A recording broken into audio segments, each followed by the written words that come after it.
Hello everyone, thanks for tuning into today's video. We're doing GavsWeatherVids Sunday Round-Up for today's video. So this is going to be your eclectic mix of bits and map, looking at things like solar activity, sea surface temperature, anomalies, QBO, LEO, AO, etc, etc, etc. We'll finish off having a look at what's happening with the stratosphere, and I should get to back for you in a moment. First Sunday Round-Up of the year. Unbelievable. Well, just say, but first, the video shows our 6 AM UK weather forecast. We've also released the third update for spring, so check out those two vids if you'd like to do that. And I think it's going to be live at 6 PM. I'm a little bit unwell at the moment, not feeling 100%, so if I don't feel like doing the live, then I'll let everybody know on the social. But I think we're going to be okay for the live stream at 6 PM, and so I shall see you all a little bit later on. Thank you so much, everyone, for checking in, and enjoy this Sunday Roundup. I say this is the first Sunday Roundup of the year, first one since August, because we always put them on the back burner for winter updates. So, you know, hope you enjoy it. Sit back, relax, enjoy. This is your Sunday afternoon, evening viewing pleasure with Gav. Right, going to start off with solar activity. This is how the solar disk is looking on our side of this day from solarham.net. Got a few sunspot regions. Actually, solar activity is at moderate levels, and it is expected to remain at moderate levels for the next 3 days as well. This is the GavsWeatherVids Sunday Roundup Solar Activity Tracker sent through by Schreier Bruin sent this through for us. Thank you so much to Schreier for doing that. The orange line and orange spots depicting each individual day's worth of sunspot activity. We saw the first peak, I think, of solar cycle 25. It might be the peak of solar cycle 25. Got to wait a bit longer to confirm that. But we saw, like, the first peak, anyway, of solar cycle 25 back in the summer of last year, 2024, around July and August. Since then, solar activity has still been at a high level, because we're around solar maximum, but has sort of backed off compared to that first peak in terms of the daily sunspot numbers. We're currently around here. Rather up and down with our daily sunspot numbers, but still at quite a highish level compared to earlier on in the solar cycle. We'll wait and see if we get another peak of solar cycle 25, another maximum during 2025. We normally get 2 peaks in a solar cycle, so it'll be interesting to see what happens with solar activity during 2025. This is Richard. Thanks so much to my good friend Richard Short for sending this through. So sorry, but I asked for this late, Rich. I actually forgot that I've got the Sunday Roundup penciled in actually for this final Sunday of January. So very, very sorry, Rich. I dropped this on you at the last minute. Right, so this is showing spotless days and the current spotless stretch. So for the current spotless stretch, it's 0 days, given that every day so far this year has had sunspots. We see 2025 on 0 days and 0% for spotlessness, telling us that every day through this January so far has had sunspots. And that was the case last year in 2024, and it's the case the year before that in 2023 as well. 2022 have 1 day without a sunspot. That was less than 1% of the year. Got to go back to 2021 when it was coming out of solar minimum from solar cycle 24 to 25, where we had 64 days without sunspots. Our comparable year from the last solar cycle for 2025 is going to be 2014, just here. So back from solar cycle 24, and that needs to be solar maximum year of solar cycle 24, by the way. Despite that, that year did actually have 1 day without a sunspot, quite bizarrely, given that it was the solar maximum year of solar cycle 24. I wouldn't expect that this year. I think 2025 will probably have every day with sunspot, but it just goes to show you sometimes something unexpected can happen. Next year, the comparable year will be 2015. And then the following year, so that's 2027, the comparable year will be 2016. And 2016 was the first year that had like a few days, 32 days, without sunspots. So that's the first year, but started to take a shift in towards solar minimum. And of course, the true solar minimum was in 2020. So it'll probably be around 2027 when we start getting our first days without sunspots as we move inexorably towards solar minimum, which is likely to occur in 2030 or around 2030. Thank you so to Shreyan, and thank you so to Richard for the solar data there. Thanks so much, guys. Right, okay, this ocean data was looking when we did the New Year's Day roundup, because I haven't done a Sunday roundup since August, but we always do a New Year's Day roundup. That's become a little bit of a tradition. So when we did the New Year's Day roundup, that is how the ENSO region was looking, the equatorial Pacific Ocean, as well as the northern Pacific, as well as the Indian Ocean, and as well as the Atlantic Ocean over here. Well, this is the latest. So in terms of the ENSO region, first of all, the all-important equatorial Pacific Ocean, the La Nina continues, and it could be a rather central and western-based La Nina. Things are cooling a little bit over in the eastern portion of the equatorial Pacific Ocean, but clearly it's colder in the central and western region than it is in the eastern portion there. So we call that a central western-based La Nina. So we did indeed get ourselves into a proper La Nina, although whether it's ever designated remains to be seen. More about that in a moment. But it turned out to be a central and western base, La Nina. In the northern Pacific Ocean, things continuing to warm up in this northeastern corner. And that's how we look when we did the New Year's Day roundup. This is the latest. Continuing to lose the cold PDO signature. That may be playing a part in this winter not being especially cold for northern Europe. And then, it had been a colder winter, I think, compared to some recent winters. And then over in the Indian Ocean, we see it's pretty cold through here and quite warm through there, and that divide is becoming more stark. We'll probably have more about that for you in next month's February's Sunday Roundup. In the Atlantic, that's how things are currently looking there. That's how things were looking last month. Now, do you have a tripole? Possibly we do have a bit of a tripole here with warmer than average sea surface temperature through here and a bit cooler through here. That might explain that Wales generally it's not been quite cold winter. We have seen some pretty potent cold snaps through northern and western parts of Europe at times this winter. And if that sort of tripod signature was to strengthen further, we could be in for a colder latter part of winter and maybe into the spring as well. We've probably got to turn things a bit colder still around here. But it really isn't that far. It doesn't look that far from like being a proper tripod that we've got going on there. This is how the 7-day trend is looking. So in the ENSO region, well, cooling in the eastern portion of the equatorial Pacific Ocean, just here, perhaps warming in this western area. Still warming in the northeastern Pacific Ocean. In the Indian Ocean, most areas are warming, but this Pacific area here is cooling a bit. And then in the North Atlantic, well, just gentle cooling really through here, but from a really high level, perhaps more dramatic cooling through there, and a bit of warming around here. So, you pay your money, you take your choice there. That doesn't look very tripole-esque, but then again, it is only a 7-day change, and they are not anomalies. That's just the way the ocean has changed in the last 7 days. Warming up in the Norwegian Sea as well.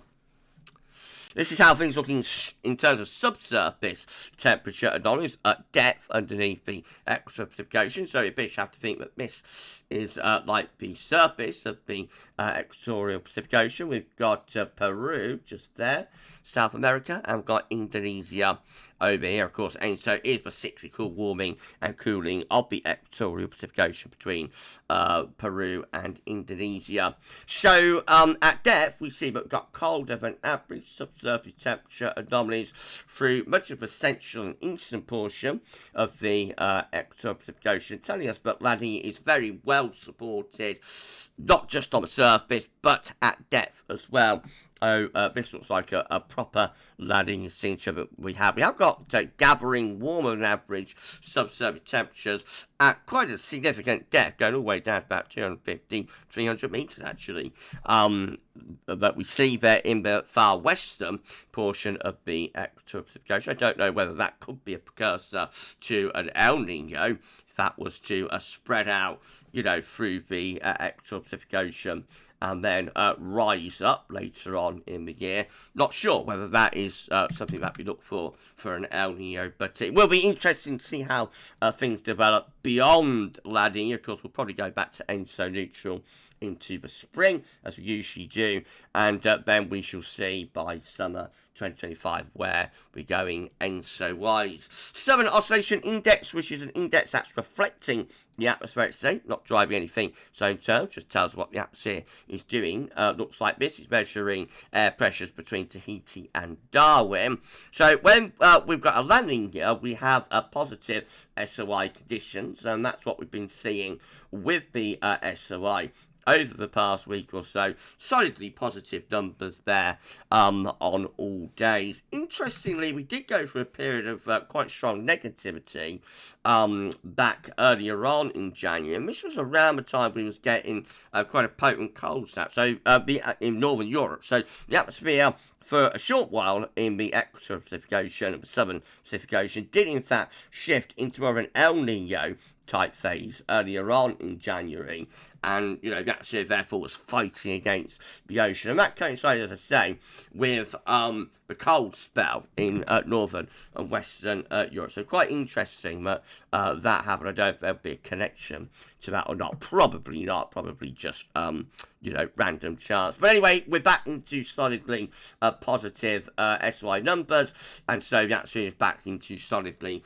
positive landing type conditions. The SY 30-day average looks like this. It did actually come down from really quite a high level around the turn of the year to about down here, when the 30-day average actually went slightly negative around middle part of the month. It hasn't started coming up solidly yet, but I think it will if we maintain those positive numbers. Now, despite having a really quite a decent landing signature, we may still never get this landing designated, and this is the reason why. These are the cold and warm episodes by season page from NOAA and NCEP and CPC.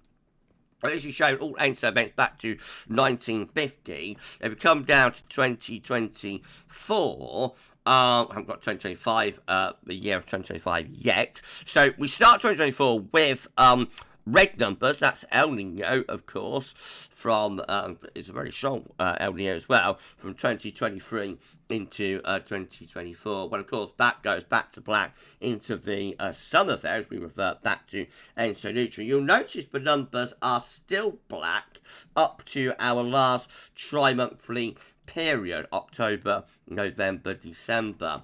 And that tri-monthly period came out at minus 0.4. Now, to get a landing designated, we have got to be at minus 0.5 for 5 tri-monthly periods consecutive.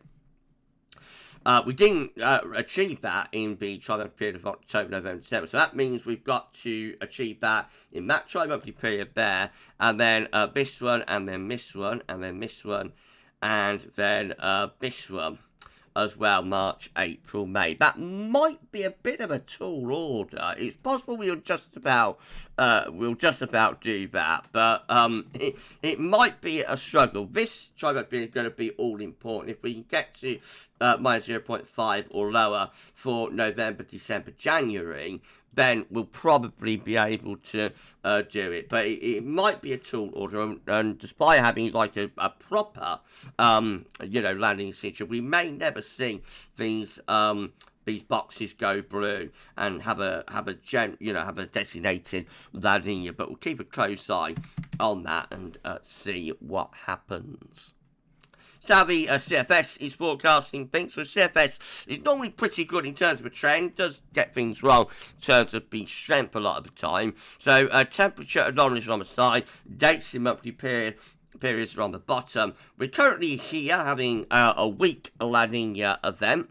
Somewhere between half a degree and 1 degree below average. The black dash line does actually continue to be in weak La Nina territory till about April, and then it comes back and goes back to ENSO neutral, as you'd expect, through the latter part of spring and into the early summer. So it's inconclusive where we go beyond the spring, but spring itself looks like we reduce the La Nina and go back to ENSO neutral, as is typical. We'll keep you updated on all things oceanic over our Sunday roundups in the next few months. All right, buddy.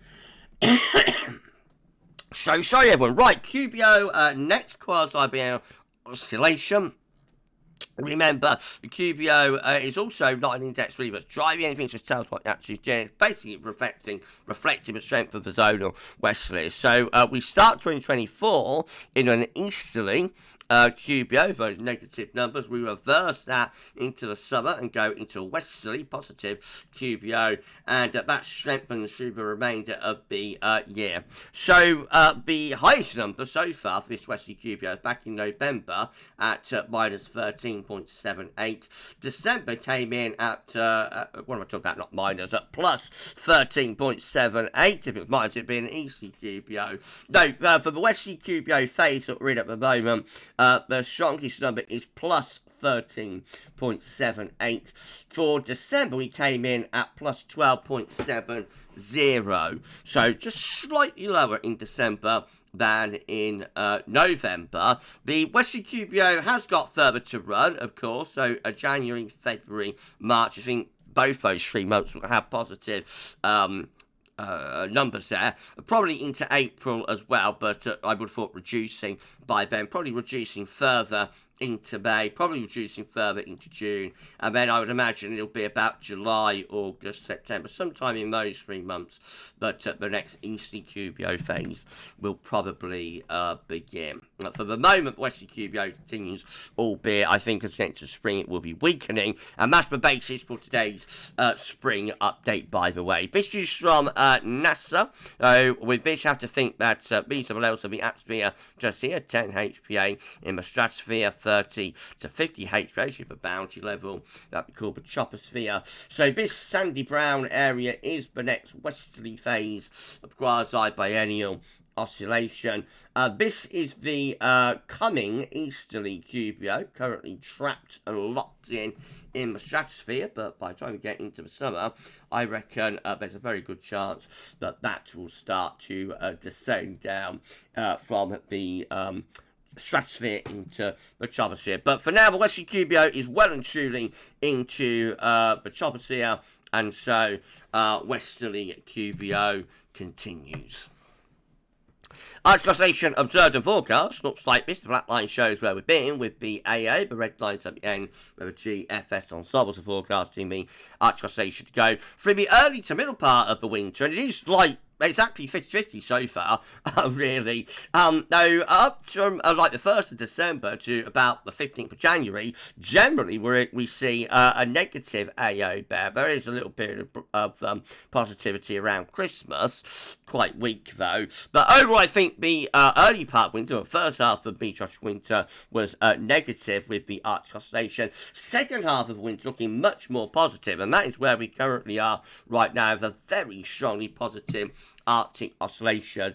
Well, the GFS ensembles are keeping the Arctic oscillation into positive territory as well, albeit a bit reduced compared to the very high level we're at now. And this tells us that as we go through the remainder of January and into February, there's not going to be much in the way of northern blocking, if that is right. That looks very set up towards low pressure over the pole. And of course, when you've got low pressure over the pole and the Arctic, that will tend to keep the cold air bottled in. Although it's not quite that straightforward, because like North America, Canada, North America can get very cold air down down into those countries without a considerable, but it's even got amount of blocking. The ENSO also in positive territory. Well, it's about neutral to very weakly positive at the moment, and it's set to stay in positive territory there for the next couple of weeks as well. It'd be a GFS ensembles right. So both indexes in positive territory. That tells us they're both set up for westerlies and westerliness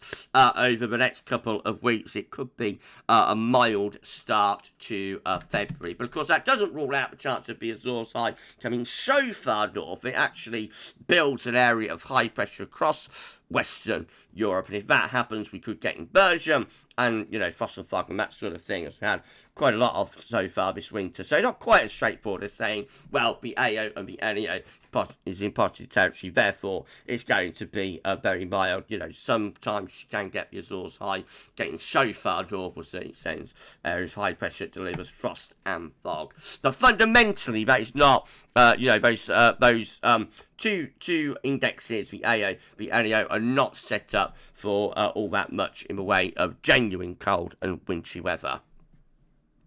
Right, this is how Eurasian zone cover is looking, and Arctic sea ice extent as well. So, not doing very well across Europe for snow cover, really. We have got some snow in specific areas, a little bit into the far west of Ukraine, for example, a bit through Poland, etc. But to be honest, not as much as we had a week or two back. Scandinavia and Nordic regions doing okay for snow cover. Of course, around the alpine areas and mountainous areas, we have plenty of snow cover through there. But snow line really, though, has retreated back into western parts of Russia so far. We'll wait and see whether we get another push of snow cover into Europe over the remainder of the winter. And as far as Arctic sea ice extent is looking, well, remember, we're coming up to the maximum for Arctic sea ice extent. That'll happen in March. But let's put in our long-term averages. So compared to 2011 to 2020, the most recent 10-year average, we are a bit under our most recent 10-year average for Arctic sea ice extent. We're going to be further under 2001, 2010, and 1991. 2020, and we're going to be very significantly under 1979 to 1919. Though we're not doing all that well compared to our most recent average, which was, of course, 2011 to 2020. Let's see how we're doing compared to recent years. So that is 2024, and we're quite substantially under 2024 for Arctic sea ice extent right now. That's 2023. We're closer to that year. Under 2022, that is 2021. Let's clear those. So we're under 2021. What about 2020? We're under 2020 as well. We're under 2019. We're a little bit above 2018, doing slightly better than 2018 for Arctic sea ice extent at this point. We're right bang on 2017. Remember, 2018 was beast from the East winter as well. We're bang on. Hold on. Sorry, well, we're bang on 2017. We're under 2016, and we're under 2015 as well. We're under 2014, and we are under 2013 for Arctic sea ice extent. And this is 2012. This became the record minimum. Yeah, look how that red dash line plunges into August and September. But at the moment, we're actually under 2012 for Arctic sea ice extent. That doesn't mean that we're going to have a record melt season this summer. Chances are we will see that blue line, you know, doing something a little bit like this. I don't know, I'm probably wrong with that, but we'll see. Maybe see it doing something a little bit like that, you know, and we will avoid another record melt season. Something like that could happen. It's all speculation. But, you know, for the Arctic sea ice extent, for like the maximum of the year, we are looking quite low there at the moment. Right, been quite good, bits. If you've enjoyed it, please you like, share, subscribe. Thank you so everyone for doing. I'm just going to finish off with a bit of strat data. So, of course, we're doing our strat watches every Wednesday, so I don't want to dwell on this too much, but just to say, at the moment, we still have a very cold stratospheric temperature at 10 HPA over the Arctic and the North Pole. We're well under where we'd expect to be the late January average. Expect to be somewhere around minus 60, minus 57. We're actually around minus 73, something like that. If we go lower down to 30 HPA, we're also substantially colder. Average there as well. We're under minus 80, probably about minus 82, minus 83. We'd expect to be at about minus 68, something like that. So both 10 and 20 HPA we're significantly colder than average. GFS 12Z run as I'm recording this video on the 25th of January, looking like this. Show you once more, once over blue and purple colours. These are the cold temperatures at 10 HPA in the stratosphere over the Arctic and over the North Pole. Those cold temperatures are maintained over the next week or so. But as we push into the extended range, we do see the GFS generating really quite a significant stratospheric warming event there through the first week of January across Siberia. The temperature level there is pretty much reaching what I look for an SSW. The second thing we've got to do is penetrate that into the North Pole, and let's see if we do that. Well, yes, we do actually on this GFS run.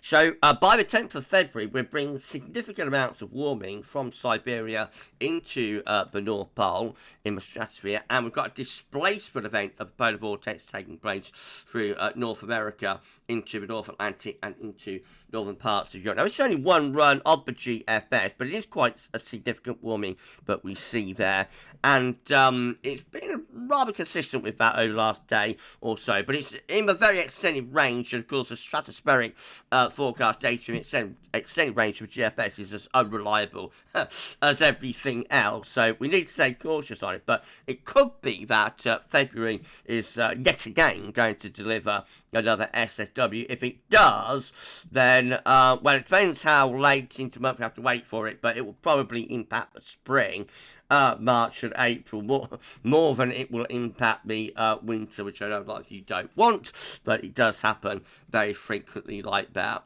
This is the extended 10 HPA temperature anomaly forecast from the ECMWF finally for the next 6 weeks. So starting off, of course, for week 1, which is the 27th of January, 3rd of February, with really quite cold stratospheric temperature there. Week 2 maintains that. That's the 3rd through to the 10th of February.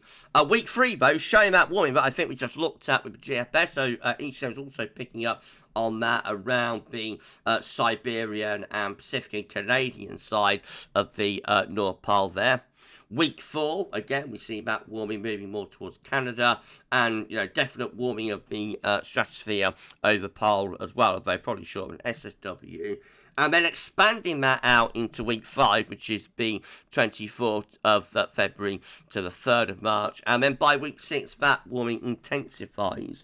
So February could be a month of repeated stratospheric warmings. And so by the time we get through to the end of February into March, we could well be having a technical SSW reversal of zonal winds. I wouldn't be at all surprised if that was to verify whether that did in fact, you know, that was in fact the SSW that's going to reverse the zonal wind. But of course, that is in the beginning of March, a couple of weeks delay on getting a tropospheric response, a blocking signal. And so, once again, it could well be like March into April that we've got to start thinking about northern blocking and Greenland highs and Scandinavian highs and cold weather and maybe even snow as well. And again, I know a lot of you don't want that, but it does happen very frequently.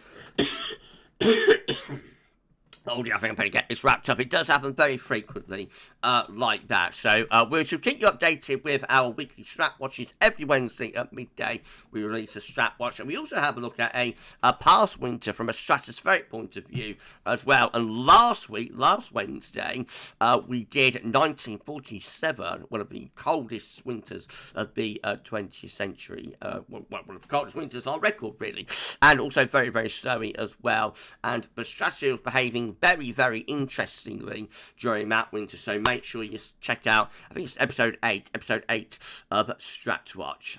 Right, that's it, be a sunny roundup. How long have I been chatting on for? Half an hour, that's about, you know, right for a sunny roundup. So if you have enjoyed this first sunny roundup of 2025, please like, share, and subscribe. Thanks so much, everyone, for doing that. And don't forget to tell your friends about the unique content that we're producing at GavsWeatherVids. We thank you so much, everyone, for doing that. We'll do another Sunday roundup on the final Sunday of February, and we'll keep these going right the way through to August. And then, of course, when we get into September, we will be bringing back winter updates yet again for another season, but I don't really want to think about that yet. Haven't got out of this winter. Right, okay, well, that's it for today's videos. As I say, we might be live. I think we'll be live at 6 p.m. I'll let everybody know for sure on the socials around 4, half 4 or something like that. And that live stream will be 10-14 day and doing Ensemble's Watch as well. Right, you enjoy the rest of your Sunday afternoon / evening / whenever you're watching the video. And for this Sunday roundup for January 2025, that's all for now. And thanks for watching.